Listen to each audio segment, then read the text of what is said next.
ಗೃಹಲಕ್ಷ್ಮಿ ಯೋಜನೆಗೆ ಹೊಸದಾಗಿ ಅರ್ಜಿ ಆಹ್ವಾನಕ್ಕೆ ಸಿದ್ಧತೆ ನಡೆದಿದೆ.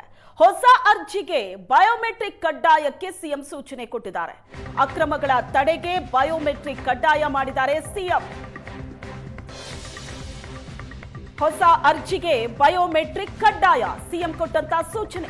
ಮಹಿಳಾ ಮತ್ತು ಮಕ್ಕಳ ಕಲ್ಯಾಣ ಇಲಾಖೆಗೆ ಸಿಎಂ ಡಿಕೆ ಶಿವಕುಮಾರ್ ಸೂಚನೆ ಕೊಟ್ಟಿದ್ದಾರೆ. ಬಯೋಮೆಟ್ರಿಕ್ ಸಿದ್ಧಪಡಿಸಿಕೊಳ್ಳೋದಕ್ಕೆ ಅಧಿಕಾರಿಗಳಿಗೆ ಸೂಚಿಸಿದ್ದಾರೆ ಸಿಎಂ. ಈಗಾಗಲೇ ಅರ್ಜಿ ಆಹ್ವಾನಕ್ಕೆ ಇಲಾಖೆ ಸಿದ್ಧತೆ ಮಾಡಿಕೊಂಡಿತ್ತು. ಅರ್ಜಿಗೆ ಬಯೋಮೆಟ್ರಿಕ್ ಸೇರ್ಪಡೆಗೆ ಈಗ ಅಧಿಕಾರಿಗಳು ಸಿದ್ಧತೆ ನಡೆಸಿದ್ದಾರೆ. ಸಂಪುಟ ವಿಸ್ತರಣೆ ನಂತರ ಹೊಸ ಅರ್ಜಿ ಸಲ್ಲಿಕೆಗೆ ಆಹ್ವಾನ ಸಾಧ್ಯತೆ ಇದೆ. ಜುಲೈ ಮೊದಲ ವಾರದಲ್ಲೇ ಗೃಹಲಕ್ಷ್ಮಿಗೆ ಅರ್ಜಿ ಆಹ್ವಾನ ಸಾಧ್ಯತೆ ಇದೆ. ಗೃಹಲಕ್ಷ್ಮಿ ಯೋಜನೆಗೆ ಹೊಸದಾಗಿ ಅರ್ಜಿ ಆಹ್ವಾನಕ್ಕೆ ಸಿದ್ಧತೆ ನಡೀತಾ ಇದೆ. ಇಲಾಖೆ ಸಿದ್ಧತೆ ಮಾಡಿಕೊಳ್ತಾ ಇತ್ತು. ಈಗ ಬಯೋಮೆಟ್ರಿಕ್ ಕಡ್ಡಾಯ ಮಾಡಿ ಸಿಎಂ ಸೂಚನೆ ಕೊಟ್ಟಿದ್ದಾರೆ. ಅಕ್ರಮಗಳನ್ನ ತಡೆಯೋ ನಿಟ್ಟಿನಲ್ಲಿ ಬಯೋಮೆಟ್ರಿಕ್ ಕಡ್ಡಾಯಗೊಳಿಸಿದ್ದಾರೆ. ಗೃಹಲಕ್ಷ್ಮಿ ಯೋಜನೆಯ ಪರಿಷ್ಕರಣೆಯನ್ನ ಸರ್ಕಾರ ಮಾಡ್ತಾ ಇದೆ. ಯಾಕಂದ್ರೆ ಈ ಯೋಜನೆ ಹಲವು ಕಡೆ ದುರುಪಯೋಗ ಆಗ್ತಾ ಇದೆ ಅನ್ನೋ ಕಾರಣಕ್ಕೆ ಯೋಜನೆಯ ಪರಿಷ್ಕರಣೆಗೆ ರಾಜ್ಯ ಸರ್ಕಾರ ಕೈ ಹಾಕಿದೆ. ಮನೆಯ ಒಡತಿಗೆ 2,000 ರೂಪಾಯಿ ತಲುಪುವಂತಹ ಗೃಹಲಕ್ಷ್ಮಿ ಯೋಜನೆ. ಈ ಮೂಲಕ ಮಹಿಳೆಯರನ್ನ ಮತ್ತೊಂದಷ್ಟು ಸಬಲರನ್ನಾಗಿ ಮಾಡುವ ಉದ್ದೇಶ.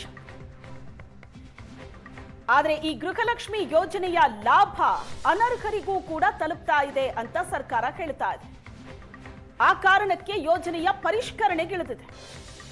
ಈಗ ಮತ್ತೊಂದು ಸುತ್ತಿನ ಅರ್ಜಿ ಆಹ್ವಾನ ಆಗುತ್ತೆ. ಗೃಹಲಕ್ಷ್ಮಿ ಯೋಜನೆಗೆ ಯಾರೆಲ್ಲ ಅರ್ಹರಿದ್ದಾರೋ ಮಹಿಳೆಯರು ಅವರು ಅರ್ಜಿಯನ್ನ ಸಲ್ಲಿಸಬೇಕು. ಜುಲೈ ಮೊದಲ ವಾರದಲ್ಲಿ ಅರ್ಜಿ ಸಲ್ಲಿಸೋದಕ್ಕೆ ದಿನಾಂಕವನ್ನ ಸರ್ಕಾರ ನಿಗದಿ ಮಾಡಬಹುದು. ಯಾಕಂದ್ರೆ ಸಂಪುಟ ವಿಸ್ತರಣೆಯ ನಂತರ ಈ ಪ್ರಕ್ರಿಯೆ ಶುರುವಾಗುತ್ತೆ ಅಂತಲೇ ಹೇಳಲಾಗ್ತಾ ಇದೆ. ಎಷ್ಟೋ ಮಂದಿ ಸತ್ತವರ ಖಾತೆಗಳಿಗೂ ಕೂಡ ಗೃಹಲಕ್ಷ್ಮಿ ಹಣ ಹೋಗಿದೆ.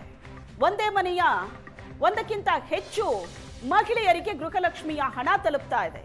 ಇದರಿಂದ ಗೃಹಲಕ್ಷ್ಮಿ ಯೋಜನೆ ದಾರಿ ತಪ್ತಾ ಇದೆ, ಅಕ್ರಮಗಳು ನಡೀತಾ ಇದೆ. ಆ ಕಾರಣಕ್ಕಾಗಿ ಪರಿಷ್ಕರಣೆಗೆ ಸರ್ಕಾರ ಮುಂದಾಗಿದೆ.